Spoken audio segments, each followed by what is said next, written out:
Il y a une question que vous devez vous poser dès maintenant. Serez-vous prêt quand il paraîtra? Car l'Antéchrist vient et personne ne pourra l'arrêter. Les signes sont déjà là, sous nos yeux. Êtes-vous vraiment préparés pour ce qui approche?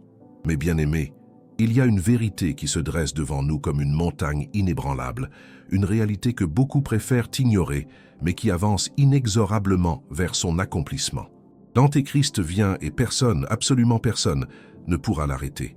Charles Spurgeon, ce grand prédicateur que nous admirons tant, nous a souvent rappelé cette vérité solennelle. Il disait avec une sagesse profonde que l'Écriture ne nous donne pas des avertissements pour nous effrayer sans raison, mais pour nous préparer, pour nous fortifier dans la foi. Aujourd'hui, mes frères et sœurs, nous devons regarder en face cette prophétie qui s'accomplit sous nos yeux. Non pas avec terreur, mais avec la certitude inébranlable que notre Dieu règne souverainement sur toutes choses.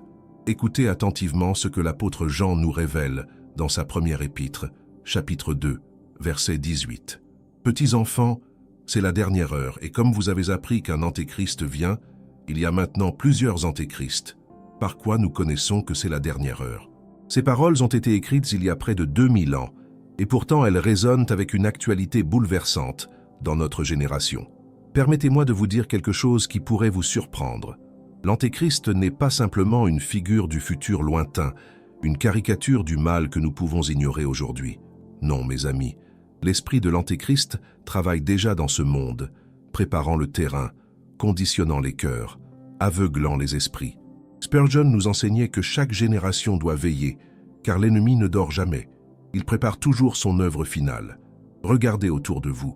Observez comment la vérité est relativisée, comment les absolus de Dieu sont moqués, comment ce qui est saint est profané et ce qui est profane est célébré.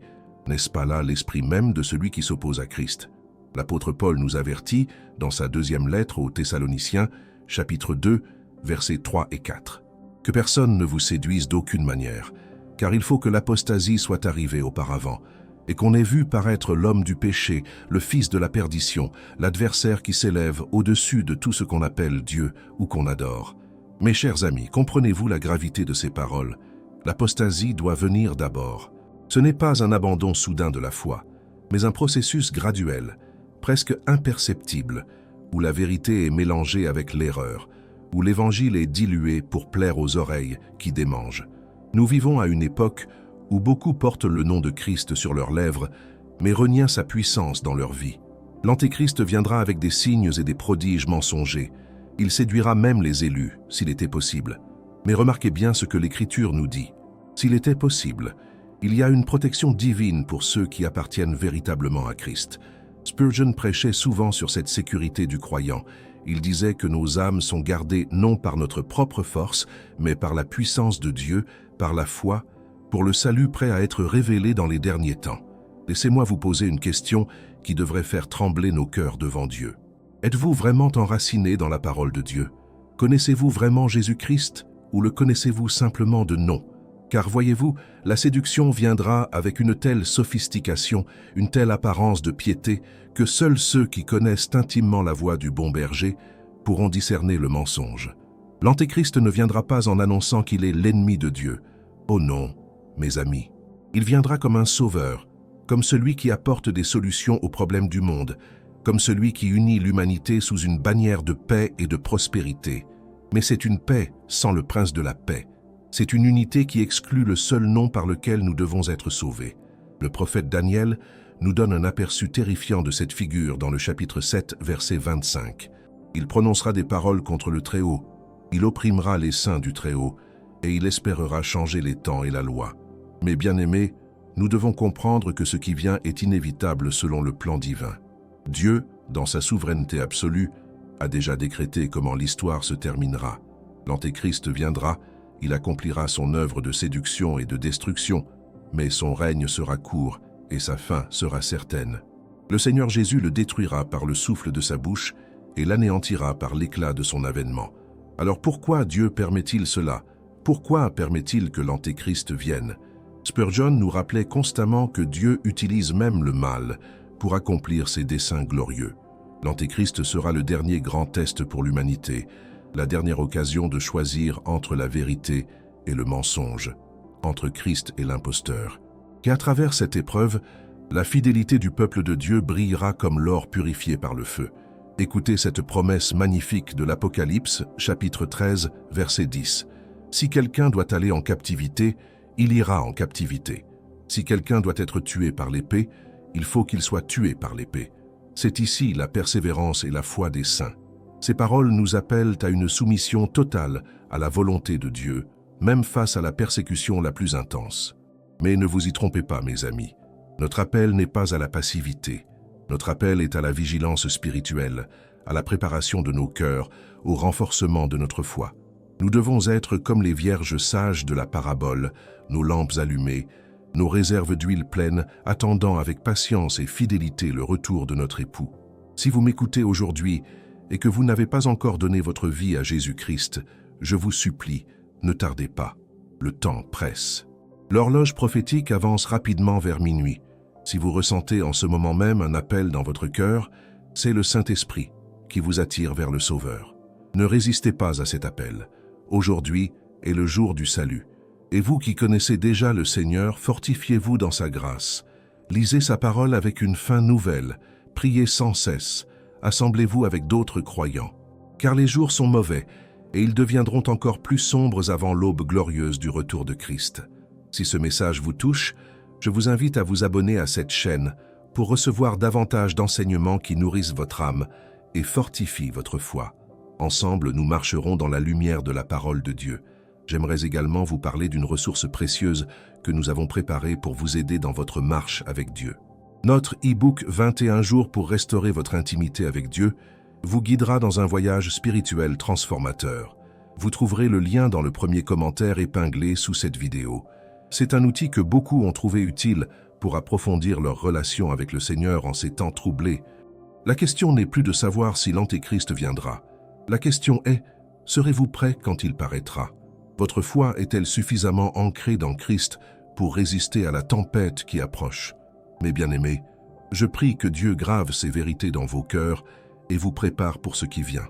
Maintenant, mes bien-aimés, tournons notre regard vers les signes qui annoncent cette venue, car l'Écriture ne nous laisse pas dans l'ignorance. Dieu, dans son amour infini, nous a donné des indicateurs clairs pour que nous puissions discerner les temps et les saisons spirituelles. Le monde dans lequel nous vivons aujourd'hui ressemble de plus en plus au terrain fertile où l'Antéchrist pourra établir son règne. Pensez-y un instant. Nous assistons à une mondialisation sans précédent. Les nations deviennent de plus en plus interdépendantes. Les technologies permettent un contrôle que nos ancêtres n'auraient jamais pu imaginer. L'apôtre Jean, dans l'Apocalypse chapitre 13, versets 16 et 17, nous révèle quelque chose de stupéfiant.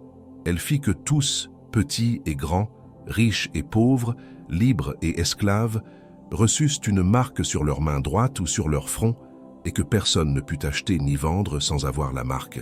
Imaginez un système économique mondial où chaque transaction est surveillée, où chaque achat et chaque vente nécessitent l'approbation d'une autorité centrale. Il y a 50 ans, cela aurait semblé impossible.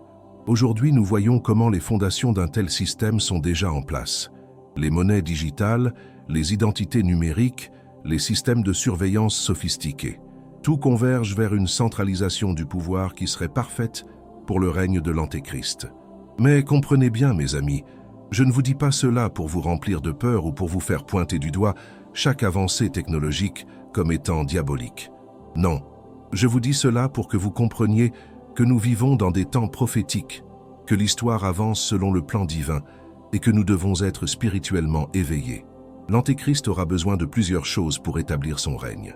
Premièrement, il aura besoin d'un monde qui a abandonné les valeurs absolues de Dieu.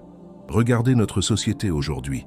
La vérité n'est plus considérée comme objective, mais comme relative. Chacun a sa propre vérité, dit-on.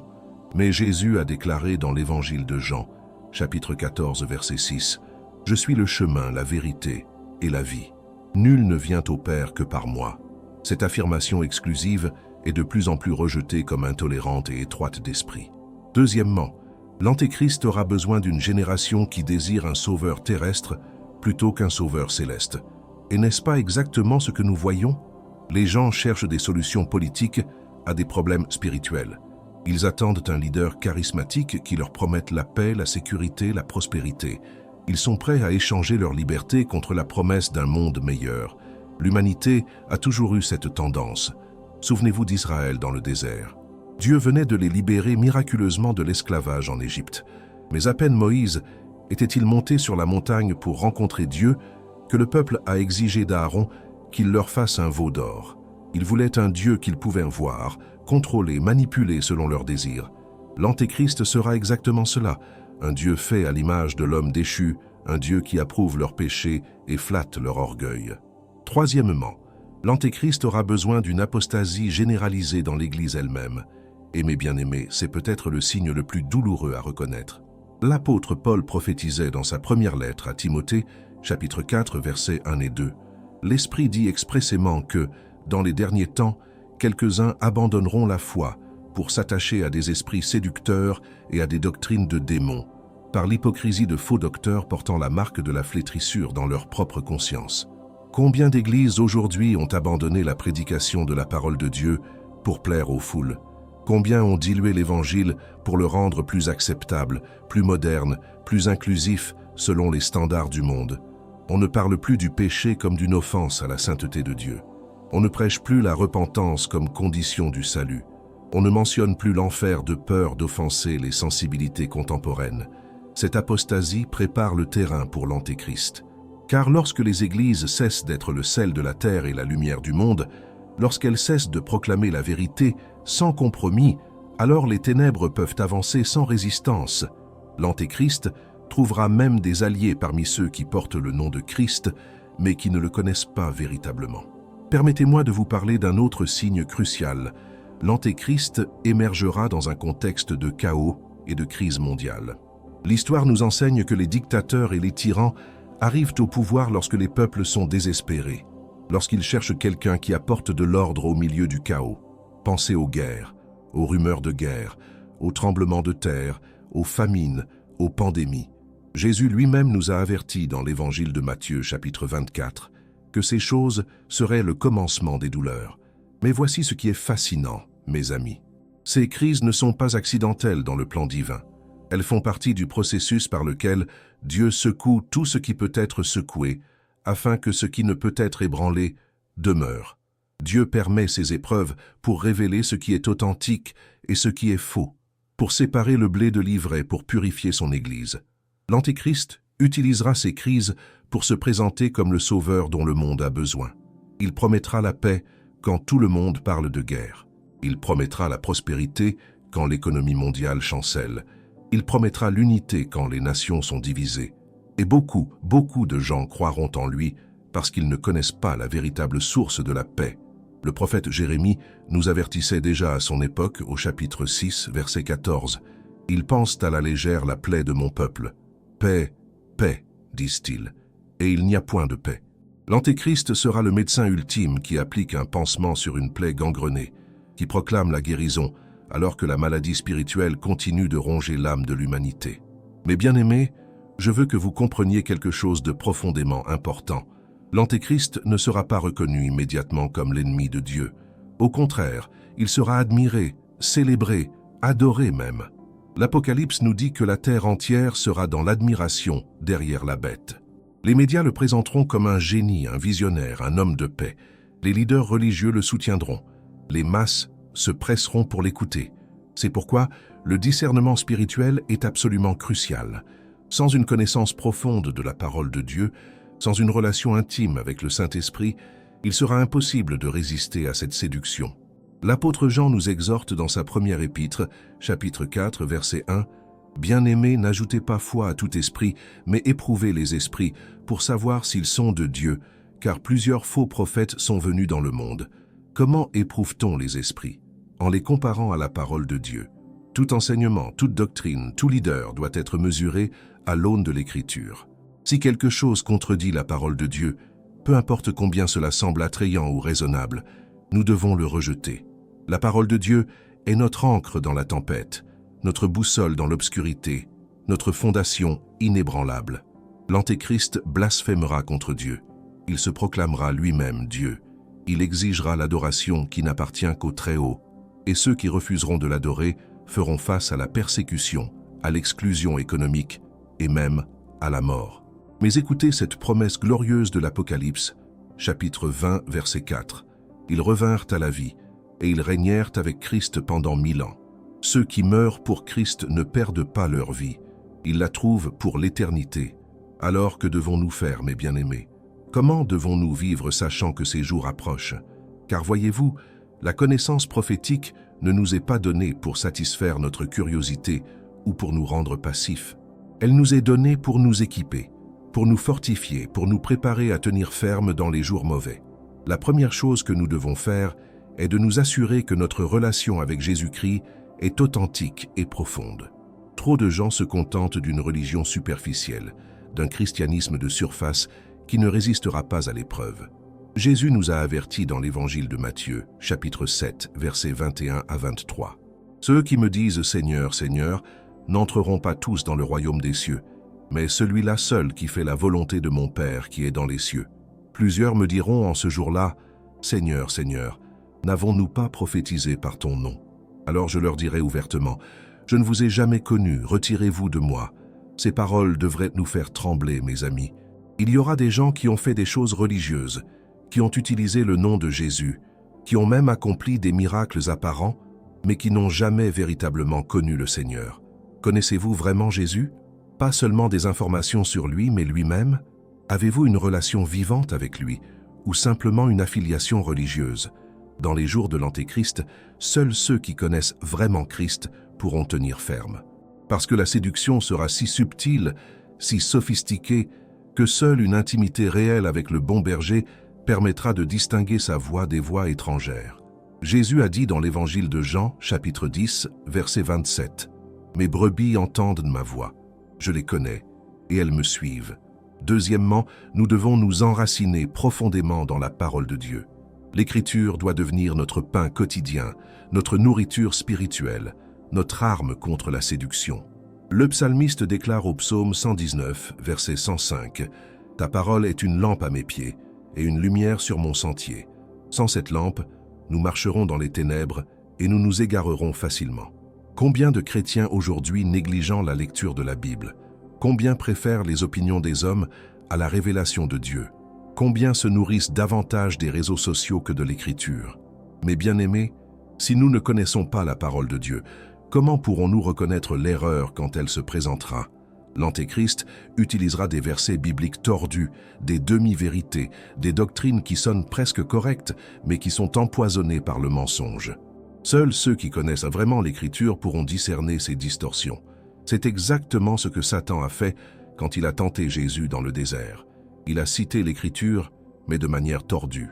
Et comment Jésus a-t-il répondu? Avec l'Écriture correctement comprise et appliquée. Troisièmement, nous devons cultiver une vie de prière intense et persévérante. La prière n'est pas une option pour le chrétien, c'est notre respiration spirituelle. Sans elle, nous suffoquerons sous le poids des épreuves qui viennent.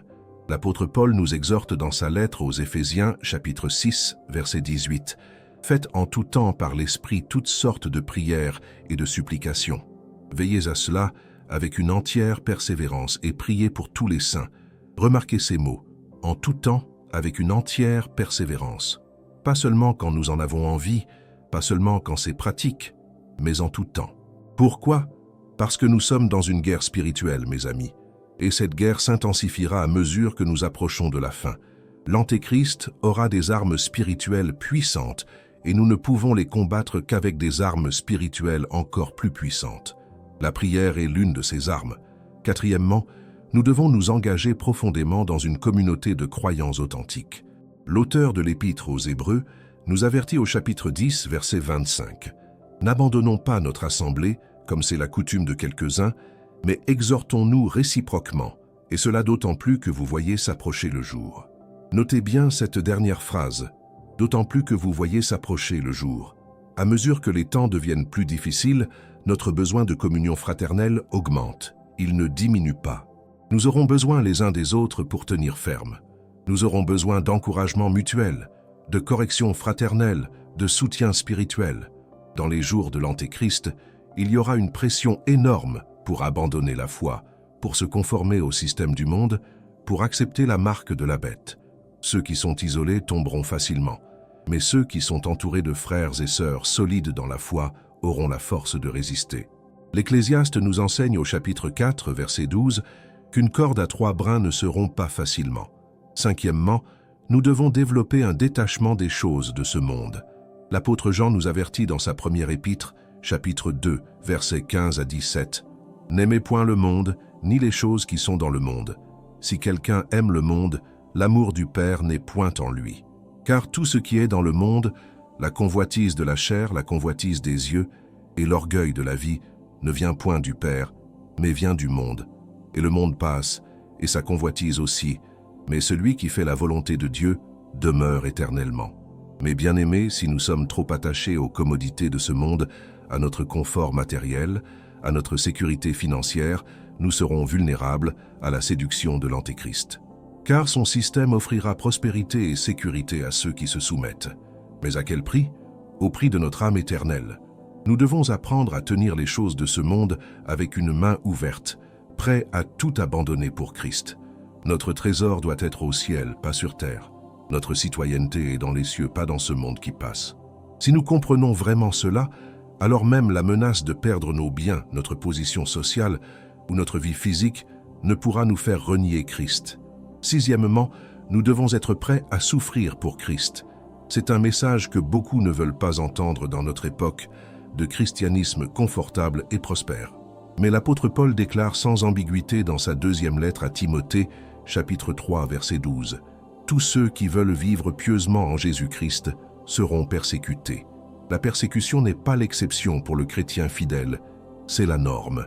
Et sous le règne de l'Antéchrist, cette persécution atteindra des niveaux jamais vus dans l'histoire. Êtes-vous prêt à perdre votre emploi plutôt que de renier Christ? Êtes-vous prêt à être exclu de la société plutôt que d'accepter la marque de la bête? Êtes-vous prêt à mourir plutôt que d'adorer l'Antéchrist? Ces questions peuvent sembler extrêmes, mais elles deviendront très réelles pour beaucoup. Jésus lui-même nous a prévenus dans l'évangile de Matthieu, chapitre 24, verset 9. « Alors on vous livrera au tourment, et l'on vous fera mourir, et vous serez haïs de toutes les nations à cause de mon nom. » Ce n'est pas une perspective agréable, mais c'est la réalité que nous devons affronter. Cependant, écoutez cette promesse magnifique de Jésus dans l'évangile de Matthieu, chapitre 10, versets 28 à 31. « Ne craignez pas ceux qui tuent le corps et qui ne peuvent tuer l'âme. Craignez plutôt celui qui peut faire périr l'âme et le corps dans la géhenne. Ne vend-on pas 2 passereaux pour un sou? Cependant, il n'en tombe pas un à terre sans la volonté de votre Père, et même les cheveux de votre tête sont tous comptés. Ne craignez donc point, vous valez plus que beaucoup de passereaux. Dieu connaît chaque détail de nos vies. Rien ne lui échappe. Même dans la persécution la plus intense, nous sommes sous sa protection souveraine. Notre vie est entre ses mains, pas entre les mains de l'Antéchrist. Et si nous devons mourir pour Christ, nous ne faisons que passer de cette vie temporaire à la vie éternelle glorieuse. Septièmement, nous devons maintenir notre témoignage audacieux pour Christ. Dans les derniers jours, il y aura une tentation énorme de garder le silence, de cacher notre foi, de nous conformer pour survivre. Mais Jésus nous avertit dans l'évangile de Luc, chapitre 9, verset 26, « Car quiconque aura honte de moi et de mes paroles, le Fils de l'homme aura honte de lui, quand il viendra dans sa gloire. » Nous ne pouvons pas être des chrétiens secrets.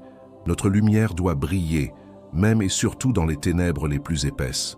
C'est précisément dans les temps les plus sombres que le monde a le plus besoin d'entendre l'Évangile. Beaucoup se réveilleront de leur aveuglement spirituel quand ils verront l'Antéchrist pour ce qu'il est vraiment, et ils chercheront la vérité. Serons-nous là pour la leur donner? Mes bien-aimés, je vous remercie du fond du cœur d'avoir pris le temps d'écouter ce message jusqu'au bout. Ces vérités sont solennelles, mais elles sont nécessaires pour notre préparation spirituelle. L'Antéchrist vient, c'est certain, mais notre espérance est en Jésus-Christ, qui a déjà vaincu toutes les puissances des ténèbres. Si ce message vous a touché, je vous encourage vivement à vous abonner à cette chaîne, à laisser un like sur cette vidéo et à partager vos réflexions dans les commentaires. Votre engagement nous aide à toucher davantage de personnes avec la vérité de l'Évangile. N'oubliez pas de consulter notre e-book 21 jours pour restaurer votre intimité avec Dieu.